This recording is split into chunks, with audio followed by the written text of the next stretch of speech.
তোমাকে একটা কথা বলবো? হ্যাঁ বলো শোনা। আমি না পড়তে এসেছিলাম, দিয়ে আমার কাছে না টাকা শেষ হয়ে গেছে।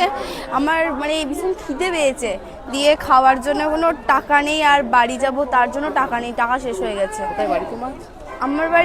আমার বাড়ি ওই ডাইহাটের পাশে। ও এইদিকে। হ্যাঁ, আমাকে কিছু টাকা দেবে? 100 টাকা তোমার লাগবে না? না ও তোমার আগে রেখে দাও।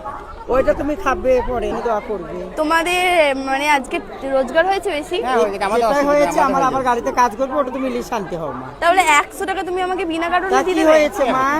মানুষ ছেড়ো না। বিপদ রাস্তায় বলে দিতে হয়। মানুষের ধর্ম, তুমি আমার মেয়ের মতো, তোমাকে দেবো তো আমার কিসে দেবো বলো? এই 100 টাকা নিয়ে গেছি, তারপরে আবার তুমি 100 100 টাকা দিয়ে দেবে? ওটা তুমি খাবে।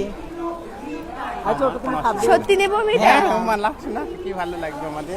আমি তোমাদের একটু প্রণাম তো করতে পারি? না গুনাহগারি হয়। তো মা তুমি লেখাপড়া আমি তোমাদের সাথে মজা করছিলাম, তোমাদের মনটা আমি জানতে চেয়েছিলাম। এই মাটাই হ্যাঁ, আজকে দোয়া করি মানে মা, ভালো থাকো, তোমাদের তুমি আরো বড় বড় একটা হও, মনের পরিচয় ভালো পেলাম। থাকো, তুমি আরো বড় তো হও। তোমাদেরকে সবাই ভাবে যে তোমরা সবসময় সবার কাছে নাও, কিন্তু আজকে তুমি একটা যে পরিচয় দিলে, তোমরা নিতে নয়, তোমরা দিতে এসেছো।